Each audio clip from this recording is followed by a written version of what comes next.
대의문답 129강입니다. 168문,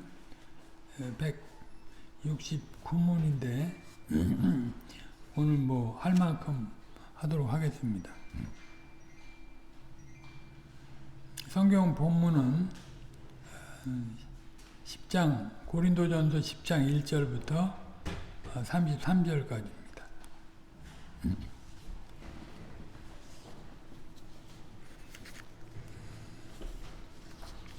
제가 읽습니다. 형제들아, 너희가 알지 못하기를 내가 원치 아니하노니 우리 조상들이 다 구름 아래 있고 바다 가운데로 지나며 모세에게 속하여 다 구름과 바다에서 세례를 받고 다 같은 신령한 식물을 먹으며 다 같은 신령한 음료를 마셨으니 이는 저희를 따르는 신령한 반석으로부터 마셨으며 그 반석은 곧 그리스도시라. 그러나 저희의 다수를 하나님이 기뻐하지 아니하신 고로 저희가 광야에서 멸망을 받았느니라. 그런 일은 우리의 거울이 되어 우리로 하여금 저희가 악을 즐겨한 것 같이 즐겨하는 자가 되지 않게 하려 함이니 저희 중에 어떤 이들과 같이 너희는 우상 숭배하는 자가 되지 말라. 기록된 바 백성이 앉아서 먹고 마시며 일어나서 뛰논다 함과 같으니라. 저희 중에 어떤 이들이 간음하다가 하루에 23,000명이 죽었나니 우리는 저희와 같이 간음하지 말자. 저희 중에 어떤 이들이 주를 시험하다가 뱀에게 멸망하였나니 우리는 저희와 같이 시험하지 말자. 저희 중에 어떤 이들이 원망하다가 멸망시키는 자에게 멸망하였나니 너희는 저희와 같이 원망하지 말라. 저희에게 당한 이런 일이 거울이 되고 또한 말세를 만난 우리의 경계로 기록하였느니라. 그런즉 선줄로 생각하는 자는 넘어질까 조심하라. 사람이 감당할 시험 밖에는 너희에게 당한 것이 없나니 오직 하나님은 미쁘사 너희가 감당치 못할 시험 당함을 허락지 아니하시고 시험 당할 즈음에 또한 피할 길을 내사 너희로 능히 감당하게 하시느니라. 그런즉 내 사랑하는 자들아, 우상 숭배하는 일을 피하라. 나는 지혜 있는 자들에게 말한 바 같이 하노니 너희는 내 이르는 말을 스스로 판단하라. 우리가 축복하는 바 축복의 자는 그리스도의 피에 참여함이 아니며 우리가 떼는 떡은 그리스도의 몸에 참여함이 아니냐. 떡이 하나요 많은 우리가 한 몸이니 이는 우리가 다 한 떡에 참여함이라. 육신을 따라 난 이스라엘을 보라. 제물을 먹는 자들이 제단에 참여하는 자들이 아니냐. 그런즉 내가 무엇을 말하느냐. 우상의 제물은 무엇이며 우상은 무엇이라 하느냐.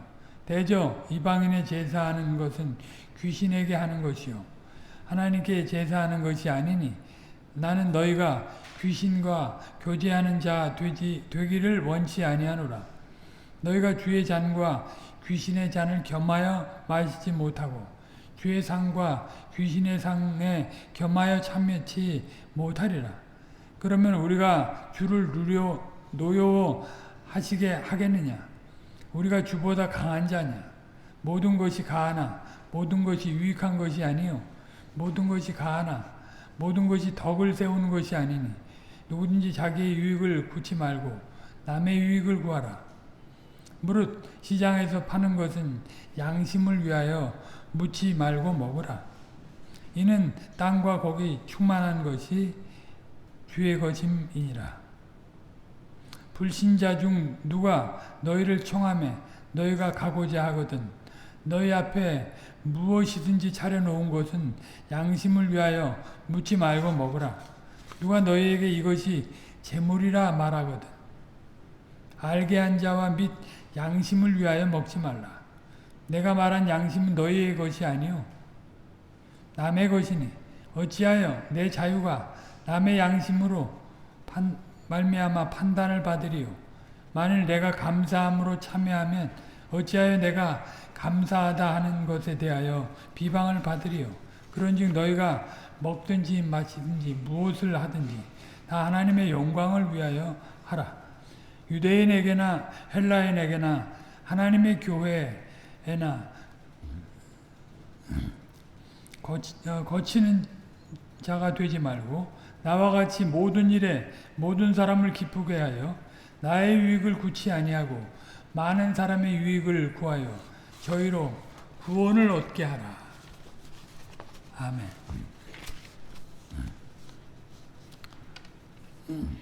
우리가 지난 시간까지 세례에 대해서 공부했는데 오늘부터는 이제 성찬에 대해서 살펴봅니다.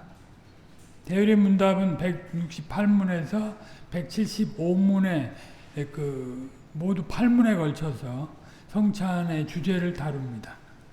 물론 대열의 문답 176문하고 177문에서도 성찬의 주제를 다루는데 이 두 문답은 성찬과 세례가 일치하는 점과 서로 다른 점을 다룹니다. 그러니까 168문에서 175문까지 성찬에 대한 것이 주되게 나온다 하는 것입니다. 168문답을 같이 한번 읽겠습니다. 168문답. 주님의 성찬이 무엇입니까? 주님의 성찬은 그리스도께서 정하신 대로 떡과 포도주를 주고받음으로써 그의 죽으심을 나타내 보이는 신약의 성례입니다. 주님의 성찬을 합당하게 받는 사람은 그의 몸과 피를 먹고 마심으로 신령한 양식과 음료를 얻고 은혜 안에서 장성하고 그들이 그리스도와 연합되고 교제하면서 더욱 견고해지고 그들의 감사함과 하나님께 대한 서약과 동일한 신비의 한 몸의 지체들로서 서로 간 사랑과 교제를 증명하고 새롭게 합니다. 아멘. 168문에서 다루는 것은 딱 두 가지입니다. 먼저는 이제 성찬의 정의가 나오고요. 그 다음에 두 번째 내용은 성찬에 참여하는 자의 유익이 무엇인가 하는 것이 나옵니다. 먼저 성찬의 정의를 먼저 보도록 합니다. 첫째로 성찬은 그리스도께서 정하신 신약의 성례입니다. 그리고 둘째로 성찬에서 포도주와 떡을 주고받습니다. 셋째로 성찬은 특별히 그리스도의 죽으심을 나타내 보이는 성례입니다. 첫 번째 내용은 우리가 이미 성례의 일반적인 내용으로서 배워서 새롭게 다룰 필요가 없겠습니다.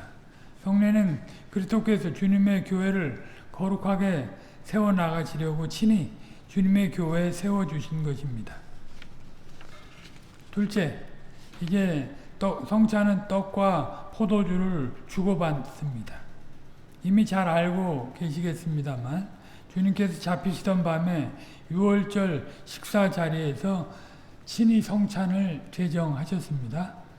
누가복음 22장 19절로 20절입니다. 제가 읽습니다.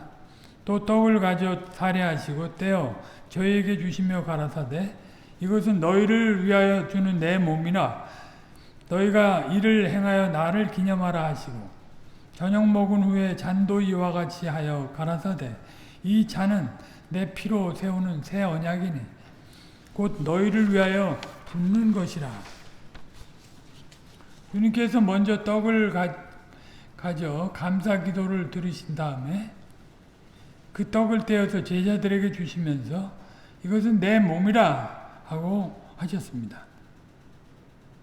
또 저녁 드신 후에 잔을 주시면서 이 잔은 내 피로 세우는 새 언약이라 이렇게 말씀하셨습니다.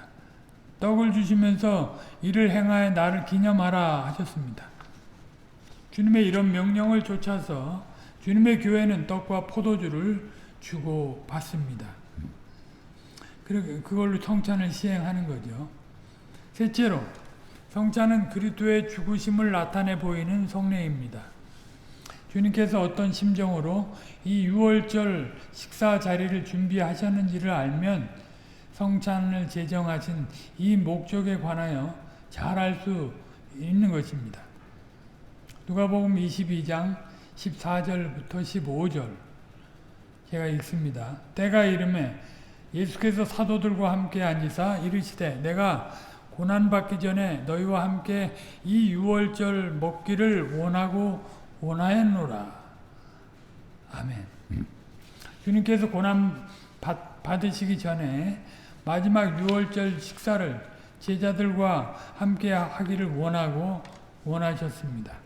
이 말씀에서 마지막 유월절 식사와 그리스도의 십자가가 긴밀히 연결되어 있음을 짐작할 수 있습니다.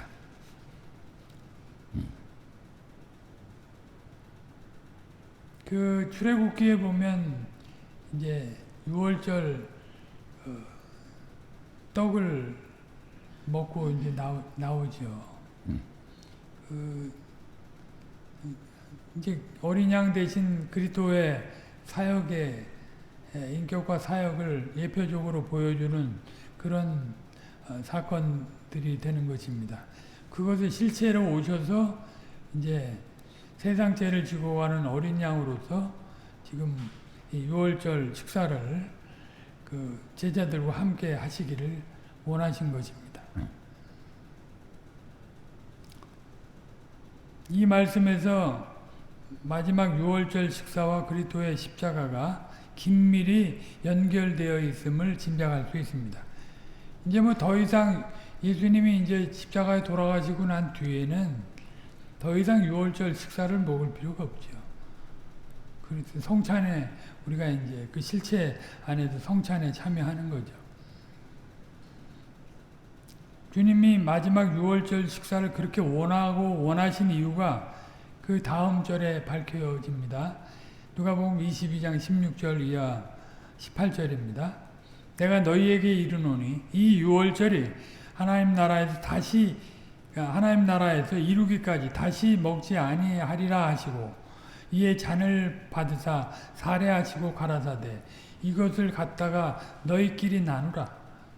내가 너희에게 이르노니 내가 이제부터 하나님의 나라가 임할 때까지 포도나무에서 난 것을 다시 마시지 아니하리라 하시고. 아멘. 이는 첫 번째 포도주를 마시는 장면입니다. 유월절 식사에서요. 유월절 식사에서 보통 두세 번 포도주를 마시는데 첫 번째 포도주를 마실 때 주님께서 감사 기도를 올리시고 이제 제자들더러 이것을 갖다가 너희끼리 나누라고 말씀하셨습니다. 성찬을 제정하실 때 직접 잔을 주시던 것과 다릅니다. 첫째 잔을 먹는 자리에서 주님께서는 이 유월절이 하나님의 나라에서 이루기까지 다시 먹지 아니하리라. 내가 이제부터 하나님의 나라가 임할 때까지 포도나무에서 난 것을 다시 마시지 아니하리라 하십니다. 이 말씀은 무엇보다 곧 있을 주님의 십자가로 말미암아 유월절 규례의 본의가 성취될 것을 예고하는 것입니다. 여호와께서 자기 백성의 구원을 위하여 유월절 규례를 제정하셨는데 친히 참 사람이 되셔서 그 규례의 본의를 십자가로 성취하시는 것입니다. 그러므로 주님께서 이 일을 위하여 사람이 되셨다고 해도 과언이 아닐 것입니다. 요한복음 10장 10절 하반절을 보면 내가 온 곳은 양으로 생명을 얻게 하고 더 풍성히 얻게 하려는 것이라. 그러므로 바울 사도는 또 고린도전서 11장에서 성찬을 제정하신 목적을 동일하게 밝히는 것입니다. 고린도전서 11장 26절에 보면 너희가 이 떡을 먹으며 이 잔을 마실 때마다 주의 죽으심을 오실 때까지 전하는 것이니라. 주님의 교회가 주님께서 제정하신 대로 성찬을 시행할 때 주님의 죽으심을 전해야 합니다. 주님께서 우리를 위하여 십자가에 달려 그 몸을 지키시고 그 피가 흘려진 것이 우리 눈앞에 펼쳐져 보여지고 누구든지 그리스도를 믿는 자는 그리스도 안에서 틀림없이 죄사함을 받게 하신다는 하나님의 약속이 인쳐집니다. 여기 성찬이 시행될 때마다 주님의 죽으심을 전하는 것이라는 말이 그러면 무슨 뜻입니까? 전하는 내용은 틀림없이 그리스도의 십자가입니다. 그러면 누가 그리스도의 십자가를 전합니까? 성찬의 떡을 먹고 잔을 마시는 너희라고 말씀하셨습니다. 고린도의 교인들이 성찬에 참여할 때 그리스도의 죽으심을 전합니다. 그러면 고린도 교인들이 누구에게 또 전합니까? 첫째로는 교인들이 서로에게 전하는 것일 것입니다. 성례는 은혜 언약을 표하고 인치는 것입니다. 성례가 집행될 때 은혜 언약의 내용이 우리 안에 제시되고 그 약속의 확실함이 보증이 됩니다. 우리가 시공간 안에 갇혀있는 존재로 살아갈 텐데 우리의 연약함을 다 아시고 그것을 보이는 것으로 경험하게 하시고 그 오감으로 그것을 다 증험하게 하시는 거죠.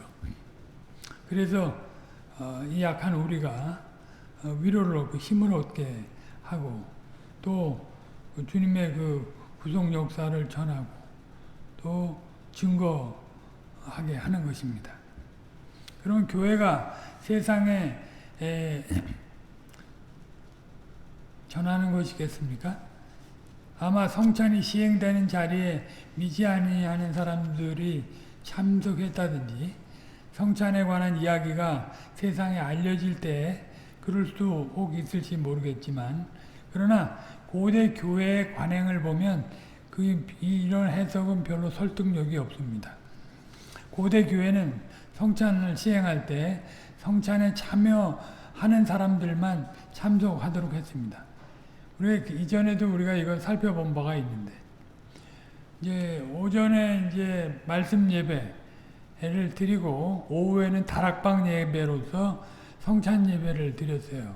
오전에는 그 믿지 않는 사람들도 같이 참여해서 그 전도 설교도 듣고 복음을 듣게 되는데 오후에는 다 보내고 회원들만 남아서 다락방 예배를 참여한 것입니다.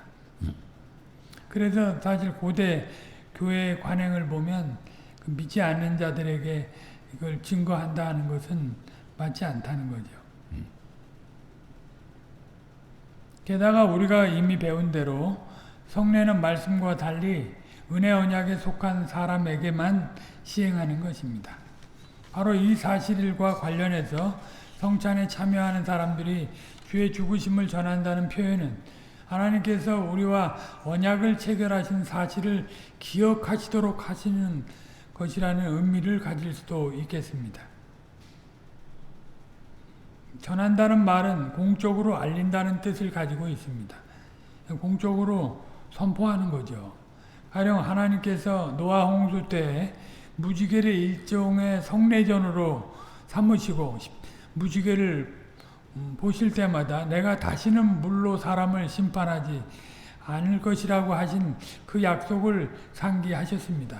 그처럼 이스라엘이 성전에서 제사를 드릴 때 그 제사는 하나님의 언약을 상기시키는 기념물이었고 제사가 드려질 때 제사장이 은나팔을 불어서 하나님께서 언약을 상기하시게 하였습니다. 그와 같이 우리가 그리스도께서 제정하신 대로 성찬을 시행할 때 하나님께서 그리스도 안에서 우리와 맺으신 언약을 기억하시고 그리스도를 믿는 우리에게 그 약속을 이루어 주시는 것입니다.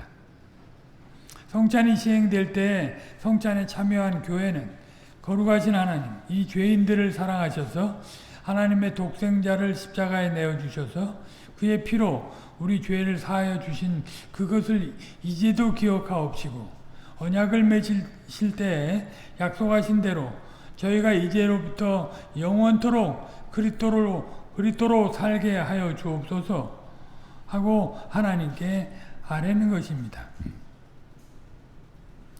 우리 성찬 예식문에 이런 내용이 나오는 거죠. 신자들이 죄인이니까 머리끝부터 발끝까지 죄를 짓지 않은 게 없죠. 의롭다고 선언은 되어 있지만 죄 덩어리이죠. 그러나 주님께서는 그리스도를 보시고 깊으신 뜻 안에서 선택하시고 언약하신 그 사랑으로 이 죄인인 우리를 감싸 안고 가시는 거예요. 그리스도가 아니면 우리는 아무것도 우리는 그리스도가 아니면 성찬에 참여할 수도 없고 성례에 참여할 수도 없어요. 세례에 참여할 수도 없는 거죠. 그리스도가 아니면. 그래서 이제 우리가 성찬에 참여할 때는 항상 그리스도를 먹고 마시니 그리스도만 내놓고 그리스도에 충만한 것으로 살겠다고 하는 거죠. 그러니까 어제보다는 나은 오늘 언약 안에서 그러니까 우리는 사실은 매주일 이 예배에 참여하는 게 언약을 갱신하는 거예요. 죄인으로서 이 죄 문제를 이제 해결하고 하나님과 언약을 갱신해가지고 다시 확정해서 위로를 받고 또 나가는 겁니다. 여기 와서 고개 빳빳이 들고 나 구원 받았네 하고 주장할 수 있는 사람이 아무도 없어요. 하나님의 궁유를 바랍니다. 하나님의 언약적이고 선택적인 궁유를 바랍니다. 지난 한 주간을 돌아볼 때에도 김홍전 목사님은 이 꼬락선이라고 해요. 보니 이 꼬락선이를 보면 하나님 앞에 예배를 못 드릴 건데 그리스도를 보시고 저희를 용서하시고 용납해 달라고. 그게 예배 드리는 자의 정서예요. 그것이 알곡 신자들의 태도인 거죠.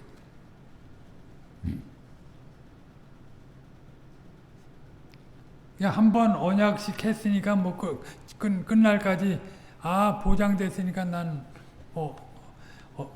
기왕에 이래도 죄 짓고 저래도 죄 짓는데 그건 개의치 않고 살아도 된다. 이렇게 살면 이건 이제 무법주의자가 되는, 반법주의자가 되는 거예요. 이 율법주의자는 너무 법 조문에 매여가지고 자기 상태도 모르고 이제 무엇을 해보려고 하는 거고, 무법주의자들은 아무것도 할 수 없으니까 아무것도 안 하겠다 그렇게 생각하는 거예요. 참 하나님은 우리에게 다 마련해 놓으시고 하라고 하셨어요. 너 아무것도 못하니까 내가 다 했으니까 너 그냥 와. 그렇게 하지 않으셨어요. 네. 믿고 그런 언약을 갱신하는 마음을 가지고 주님 앞에 나와 언약식을 하는 겁니다. 언약을 갱신하는 거예요. 매주 나와. 그리스도로만 살게 해 주십시오. 그리스도 아니면 아무것도 아닙니다.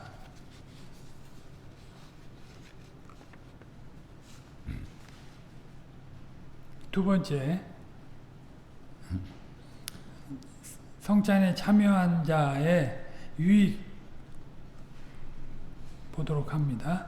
첫째는 우리가 그리스도의 몸과 피를 먹고 마셔서 은혜 안에서 장성하는 것입니다. 먼저 이 유익은 주님의 성찬을 합당하게 받는 사람에게 주어집니다.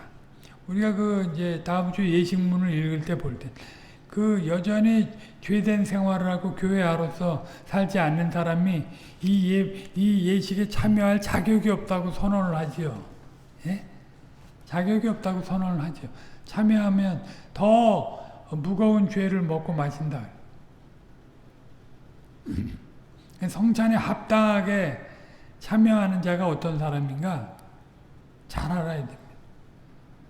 이 주제는 169문이나 171문에서 175문까지 우리가 자세히 다룰 것이기 때문에 이 부분은 생략합니다. 한마디로 표현하자면 믿음으로 성찬에 참여해야 성찬을 합당하게 받는 것입니다. 믿음으로 찬양하는 게 뻔뻔하게 그냥 목이 굳게 참여하는 게 아니고요. 늘 겸비한 마음을 가지고 겸손하게 주님의 멍에를 지고 쉬운 멍에를 지고 주님께 배워가는 존재로서 참여하는 거죠. 그리스도 주님의 성찬을 합당하게 받는 사람은 그리스도의 몸과 피를 먹고 마십니다. 이 주제 역시 우리는 170문에서 자세히 살필 것입니다. 거기서 우리는 로마 가톨릭의 화채설이나 루터교의 공제설이 아니라 개혁교회의 영적 임재설에 관해 배울 것입니다. 자세한 내용은 170문에서 살피기로 하고 중요한 것은 우리가 그저 종교 예식을 통하여 그리스도의 십자가에 관하여 기억하고 마는 것이 아니라 성신님의 역사하심을 통하여 참으로 그리고 실제적으로 그리스도의 몸과 피를 먹고 마신다는 사실입니다. 물리적으로 먹는 게 아니라 영적으로 먹고 마시는 거죠. 물리적으로 먹는다고 하면 그건 유물론자들 로마 캐토릭의 사상, 로마 캐토릭의 주장과 같은 것입니다. 그건 아닙니다. 앞에서도 살펴봤습니다만 성찬을 제정하는 자리에서 주님께서 이는 너희를 위하여 주는 내 몸이라. 이는 내 피로 세운 새 언약이니 곧 너희를 위하여 붓는 것이라 하시지 않았습니까? 물론 떡 그 자체가 주님이 십자가에서 지키신 그 몸이 아니고 그 잔이 주님이 흘리신 그 피 자체가 아닙니다만 그러나 우리 영혼은 틀림없이 그리스도의 참된 몸과 피를 먹고 마십니다. 이것이 바로 신령한 양식과 신령한 음료라는 표현입니다. 이 표현은 우리 주님의 말씀에서 온 것입니다. 아까도 우리가 고린도전서 10장에서 읽었는데 요한복음 6장 53절로 58절 말씀을 봅니다. 예수께서 이르시되 내가 진실로 진실로 너희에게 이르노니 인자의 살을 먹지 아니하고 인자의 피를 마시지 아니하면 너희 속에 생명이 없느니라. 내 살을 먹고 내 피를 마시는 자는 영생을 가졌고 마지막 날에 내가 그를 다시 살리리니 내 살은 참된 양식이요 내 피는 참된 음료로다. 내 살을 먹고 내 피를 마시는 자는 내 안에 거하고 나도 그 안에 거하나니 살아계신 아버지께서 나를 보내심에 내가 아버지로 인하여 사는 것 같이 나를 먹는 그 사람도 나를 인하여 살리라. 이것은 하늘로서 내려온 떡이니 조상들이 먹고도 죽은 그것과 같이 아니하여 이 떡을 먹는 자는 영원히 살리라. 아멘. 주님께서 주님의 살을 참된 양식, 또 주님의 피를 참된 음료라고 부르셨습니다. 여기서 참된이라는 표현은 광야에서 먹던 만나하고 대조가 됩니다. 여호와께서 하늘에서 만나를 주신 본이가 주님의 살과 피라는 뜻입니다. 그 뜻은 57절, 58절에 요한복음 6장 내가 아버지로 인하여 사는 것 같이 나를 먹는 그 사람도 나로 인하여 살리라, 영원히 살리라 하신 말씀에 잘 드러나 있습니다. 주님의 살과 피를 먹는 사람은 성자께서 성부와 거룩한 사랑 가운데 하나 되신 것처럼 그리스도와 거룩한 연합과 교제에 나아갑니다. 이 거룩한 연합과 교제에 영원한 생명이 있습니다. 그러니까 이거는 주일날 와서 한번 충전받고 일주일 동안 내 마음대로 사는 게 아니고요. 늘 동행하면서 충전을 받는 거예요.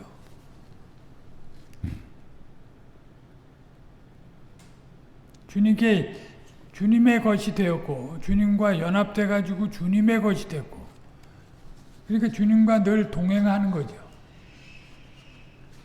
주님과 동행하지 않고 주일날 여기 예배에 참여해서 꾸미는 사람은 그 사람은 위선자다. 가짜다. 가짜이죠. 자기 기만을 하는 거예요. 늘 그러니까 여러분들 치열하게 주님과 동행하는 것을 위해서 싸워야 됩니다. 신령한 전투를 해야 하는 거예요. 그러니까 범사에 감사하라고 하는 표현이 다 그런 내용을 전제하고 하는 거죠. 우리가 어떻게 범사에 감사합니까?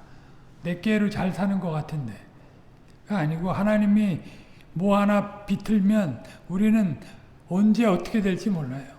우리 내부적인 문제, 외부적인 문제, 뭐 지구 환경적인 문제, 또 이 국가의 환경적인 문제, 이 사회의 모든 환경적인 문제, 그런 걸 다 주님이 제어해 주셔야 우리가 이게 정상하게 예배를 드릴 수 있는 거예요.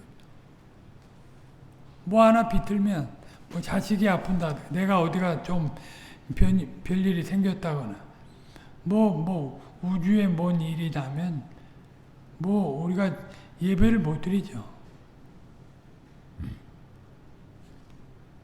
그러니까 늘 주님의 것으로서 주님과 함께하며 그게 평범하게 범사에 주님과 함께 동행하는 삶이 기적 같은 삶입니다.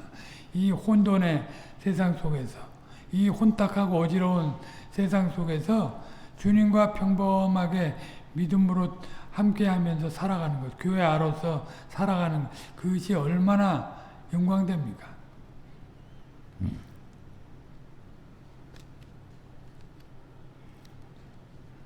영원한 생명은 나로 인하여 사는 것, 곧 그리스도로 말미암아 사는 것입니다. 우리 쪽에는 이런 재료가 없죠. 주님이 영원한 생명의 원천이시고 제공자이시고, 그러니까 우리가 그분과 연합돼서 영원한 생명을 누려가는 거지. 내가 붙들고 주님을 갈 수 있습니까? 주님은 그러니까 아주 아버지의 원형으로서 우리 손을 잡으시고 내 손 놓치지 말라 하는 것과 똑같아요. 나를 그렇게 이끌어 가신다. 그렇게 주의를 주시면서 이끌어 가시길 기뻐하시는 거죠. 근데 그 말에 집중해 가지고 우리가 그 환경을 생각하고 내 앞길을 인도받아 나가는 것이 중요하죠. 주님이 나 손 잡았으면 내가 어디로 가든 알아서 끌고 가겠지. 그건 기계지, 로봇이지. 그건 아무것도 아니에요. 우리를 완전한 인공지능으로 만드신 거잖아요.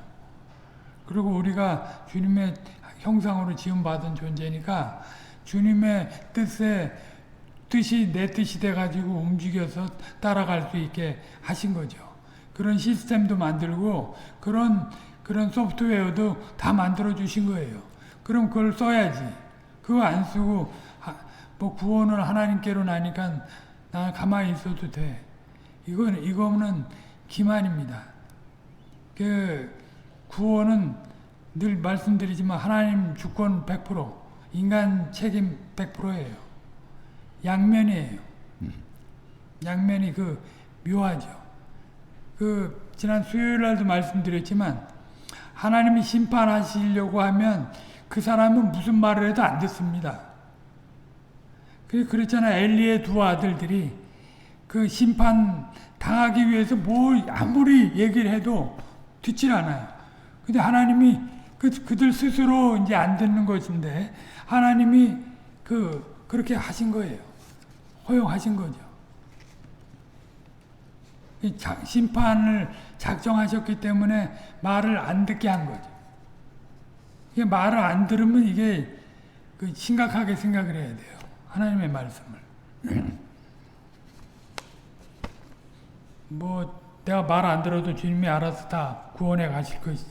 그거는 진짜 아주 자기 기만적 구원관이에요. 자기 기만적 구원. 주님은 아까도 말씀드렸지만 살아갈 공간, 살아갈 지혜, 살아갈 하드웨어 다 만들어 놓으시고 살게 하시는 겁니다. 영원한 생명은 나로 인하여 사는 것, 곧 그리스도로 말미암아 사는 것입니다. 그리스도의 생명을 살아내는 것이 참 생명입니다. 아직 선택받고 언약된 사람들 보면 그리스도의 생명으로 살아내는 삶을 살아요. 자기 꾀로 안 살죠. 우리가 이제 앞으로 뭐 언제 요한복음을 공부할 텐데 그 53절 58절의 핵심 내용은 56절에 있습니다.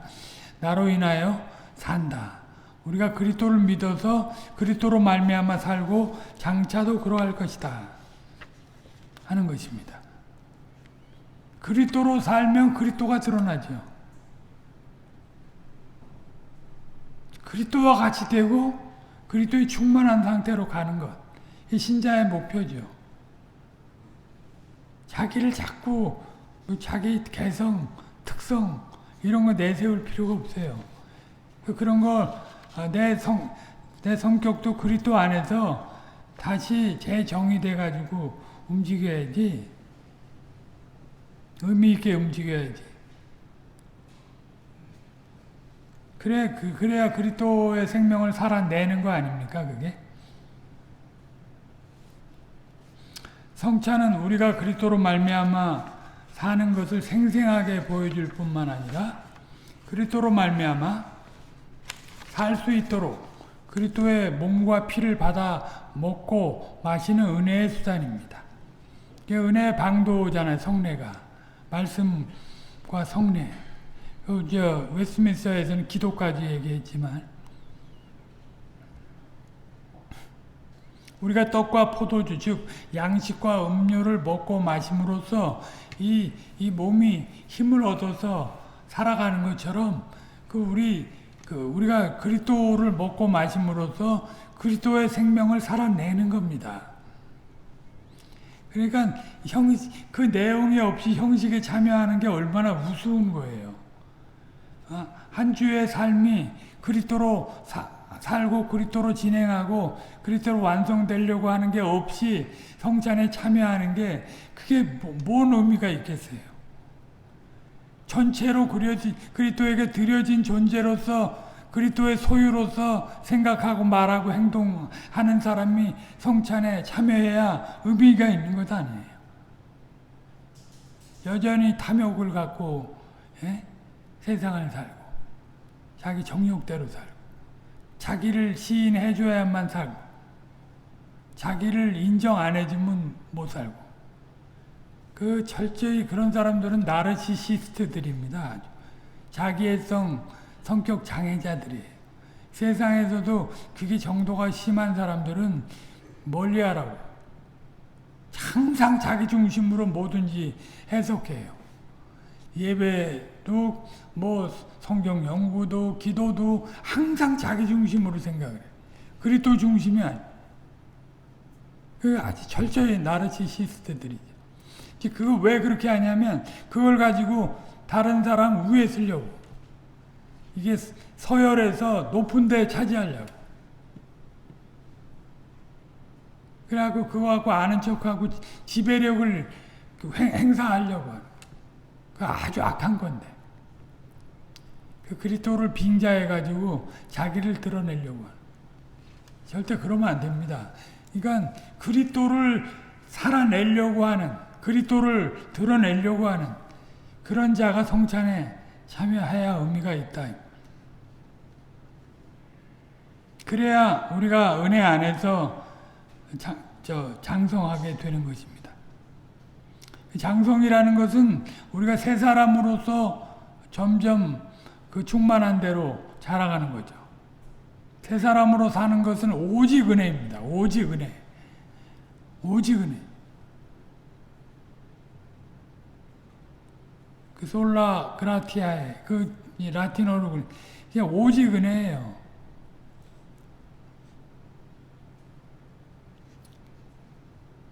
우리가 새 사람으로서 점점 그리스도에게로 자라가는데 우리가 그리스도에게로 자라가는 데 필요한 은혜는 주님께서 제정해 주신 수단 외에는 안 되는 거예요. 은혜의 방도로 내주신 것 이외에 다른 건 없다 이 말이에요. 지금 우리가 공부하는 성찬도 은혜의 수단 가운데 하나입니다. 우리가 은혜 안에서 자라가는 일과 관련해서 늘 명심해야 할 점이 있어서 말씀드리려고 합니다. 우리가 은혜 안에서 자라가는 일이 세 사람으로 장성해 가는 것이라 말씀했는데, 세 사람으로 장성해 나가는 것은 반드시 거룩한 교회로서 그리스도 머리이신 그리스도에게로 자라가는 것입니다. 에베소서 4장 15절 16절을 봅니다. 오직 사랑 안에서 참된 것을 하여 범사에 그에게까지 자랄지라. 그는 머리니 곧 그리스도라. 그에게서 온몸이 각 마디를 통하여 도움을 입음으로 연락하고 상합하여 각 지체의 분량대로 역사하여 그 몸을 자라게 하며 사랑 안에서 스스로 세우느니라. 이 사랑은 완전한 사랑이죠. 인간적인 사랑, 부모가 자식을 사랑하는 사랑, 친구 간의 사랑, 정신적인 사랑, 육체적인 사랑, 이런 거 다 아니고요. 삼위 하나님의 사랑이에요. 그게 하나님 나라의 은혜의 재료예요. 사랑이 없으면 아무것도 아니라. 아무것도. 별스런 이적을 행하고 기적을 행해도 별스럽게 하나님 말씀을 풀어서 가르쳐도 사랑이 없으면 일반적으로도요. 사랑이 그래도 구성 요소를 갖추려면 세 가지가 있어야 된다. 세 가지가 일반적으로 뭐겠습니까? 첫째는 열정이 있어야 되고, 둘째는 친밀해야 되고, 셋째는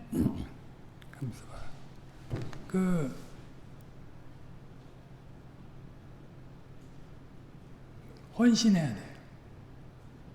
헌신해야 돼. 그래서 열정이 빠진 헌신, 친밀, 이런 거는 참 허무한 사랑이래. 허무한 사랑. 열정만 있는 사랑은 불장난 같은 사랑이에요. 그건 조금 지나가면 빠져버리는 거예요. 그 일반적인 사랑도 이 세 요소를 갖춰야 돼요. 열정과 그 친밀함과 또 헌신이 있어요. 교회 한 분자라고 사랑 말은 하는데 열정도 없고 친밀함도 없고 맨날 낯선 사람이고 또 헌신도 하지 않아. 그러면서 사랑을 논한다. 일반적인 사랑도 안 됩니다. 일반적인 사랑. 삼위 하나님의 사랑은 그리스도 안에 완전하게 나타났잖아요. 성신께서 그것을 깨우쳐 주시는 거잖아요. 그러니까 내 냄새나는 사랑, 인간의 타락한 심성 안에 남아있는 그런 사랑 가지고 하나님 나라에서 재료로 쓸 수 있는 게 없다. 다 삼위 하나님으로부터 받아서 나눠야 돼요. 그게 그리스도의 사랑이고 성부의 사랑이고 성신의 사랑이에요. 그 사랑이 이제 그 사랑으로 성자 예수께서 죄인을 위해서 죽으셨잖아요. 그러니까 형제들은 죄인들이 죄인을 위해서 죽는 거는 당연한 거죠. 당연히 해야지. 자라간다고 그리스도로 자라간다고 하고 삼위 하나님의 사랑이 뭔지, 그 사랑은 항상 그 무슨 그 질서만 내세우고, 예? 헌신을 해도 친밀함이 없는 헌신, 그건 참 이상한 헌신이다. 이상한 열정이 없는 헌신, 그 이상한 사랑이죠. 친밀한데 헌신이 없다. 그것도 이상한 사랑이에요. 근데 주님이 그 3요소를 완벽하게 보여주셨어요. 그러니까 그 사랑을 보여주시고, 그것을 힘있게 하시고, 그것을 누리게 하시고, 그 충만한 데까지 나아가게 하시는 겁니다. 그 얼마나 놀라운 일입니까? 우리가 살아있는 날 동안 이걸 위해서 하나님 사랑과 이웃 사랑을 해야지. 그게 무슨 학벌 좋다고 저기 더 잘하고 학벌 없으면 못하고 그런 건 아니에요. 그리스도의 사랑을 알면 그 사랑을 하는 겁니다. 배운 게 없고 가진 게 없고 명예가 없어도 합니다. 근데 그 사랑이 없는 사람은 배운 게 있고 가진 게 있고 명예가 있어도 안 해요. 절대 안 해요. 흉내는 내겠지. 흉내는 낼 거예요. 그런 사랑은 교회를 세울 수가 없습니다. 아무튼 그런 사랑으로 우리가 그리스도에게로 자라가는 겁니다. 혼자 그리스도에게로 자라가는 그런 법은 또 없는 줄 알아야 됩니다. 왜냐하면 그리스도께서 주의 몸이 없이 계시지 않기 때문입니다. 그리스도는 놀랍게도 그리스도의 몸과 더불어 계십니다. 그러니까 교회로서 우리를 그 그리스도의 충만한 대로 이끄시는 거지 교회 없는 구원은 없는 거예요. 칼빈, 어거스틴 다 그런 얘기 했다고 했잖아요. 혼자 뭐 아무리 구원받았다고 해도 그 교회 안에서 그 누려지지 않으면 그건 다 헛공사예요. 헛공사. 고린도전서 12장 12절 몸은 하나인데 많은 지체가 있고 몸의 지체가 많으나 한 몸인 것 같이 그리스도도 그러하니라. 몸의 지체가 많이 있습니다. 지체는 몸 없이 따로 존재하지 못합니다. 몸 없이 혹은 몸과 상관없이 독립적으로 자라는 그런 지체가 있다면 그 기괴한 일이죠. 지체는 언제든지 몸의 지체로 존재하고 몸의 지체로서 삽니다. 그런데 놀랍게도 사도는 그리스도도 그러하니라 라고 말합니다. 몸과 지체의 관계처럼 교회도 그러하다 하지 아니하고 그리스도도 그러하다 그러합니다. 마치 그리스도를 교회와 일치시키는 듯이 표현합니다. 그만큼 그리스도는 교회를 귀하게 여기십니다. 교회 없이 계시지 않고 교회 없이 사시지 않을 만큼 그리스도는 교회를 귀하게 여기십니다. 만약 우리가 교회를 함부로 대한다면 그리스도를 함부로 대하는 것이 될 것입니다. 그러니까요, 여러분들이 가장 약한 교회 안에 형제를 봐도 그리스도를 대하듯 해야 돼요. 그러니까 그리스도를 대하듯 해야지. 자기가 생각해봐도 자기가 인정하지 않을 짓을 하면 되겠습니까? 자기가 하는 짓을 자기도 그걸 못 받아.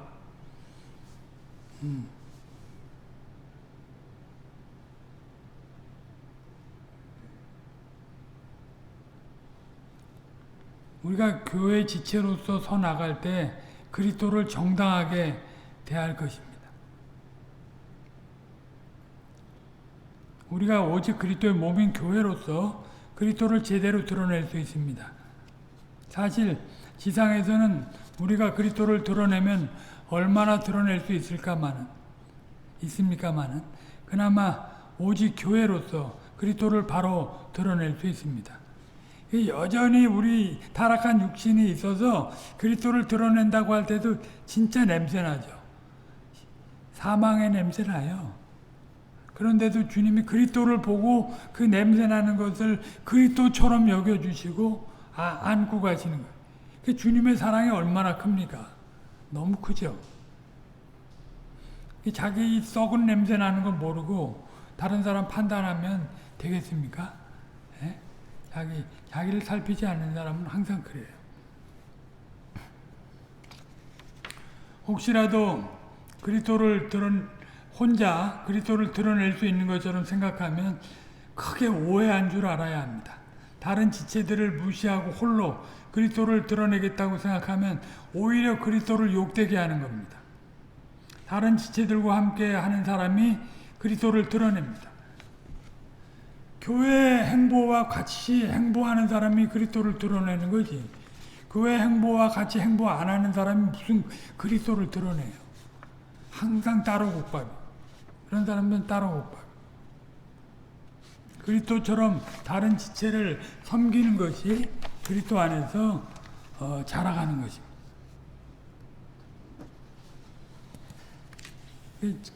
성찬에 참여한 자의 유익이 뭔가 그리스도를 드러내는 거예요. 내 쪽에서는 재료가 없으니까 말씀과 성신을 의지해서 드러내고, 내 쪽에서 나온 게 아니니까 아버지 하나님께만 영광을 돌리는 거예요.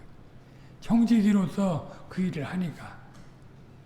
근데 이 자기를 못 벗은 인생들 회개해야 됩니다. 그리스도의 몸인 교회에 연합돼서 살아가지 않는 인생들은 회개해야 됩니다. 두세 사람이라도 어쨌든지 그런 교회를 주님이 눈동자와 같이 여기시고 아주 하늘 보화를 채워주실 것입니다. 기도하겠습니다. 거룩하신 아버지 하나님, 오늘 또 성찬에 대해서 공부할 수 있게 하셨사오니 감사합니다. 성찬이 참으로 주님이 제정하신 것이고 떡과 포도주를 나누는 것이며 또 그리스도와 함께하는 그런 것이었는데, 그 안에서 우리가 영생을 얻고 그리스도의 장성한 분량이 충만한 데까지 나아가게 되는 줄 아옵나이다. 교회아로서 이것을 살아내지 못한다면 저희들의 모든 종교 행사가 다 헛것이 되고 말 것이 없나이다. 그리스도 안에서 저희가 이제 사랑을 힘입고 은혜를 누려간다고 할진데 늘 겸손하게 교회아로서 맡은 은사와 직임에 충성하고 살아가는 저희들이 다 되게 하옵소서. 저희들의 외모가 어떠하든지 간에 개의치 않고 그리스도의 이름을 드러내고 그 나라를 확장해 가는데 충성된 자들이 다 되게 하옵소서. 일반적으로 참으로 열정과 친밀함과 헌신함이 없이는 사랑이 아니라고 했는데, 주님께서는 그것의 본질을 그리스도의 낮아지심으로 다 보이시고 또 높아지셨사옵나이다. 그 사랑을 우리가 힘입어서 십자가를 전하고 그리스도의 다시 오심을 증거할진데, 과연 그런 의식을 가지고 하루하루를 살아가는지 반성하게 하옵소서. 그런 중심으로 주님과 동행하며 살다가 성찬에 참여하는 그런 큰 유익을 누리는 저희들이 다 되게 하옵소서. 모든 걸 주님께 의탁드리고 감사드리며 우리 구주 예수 그리스도의 이름으로 기도 올려옵나이다. 아멘.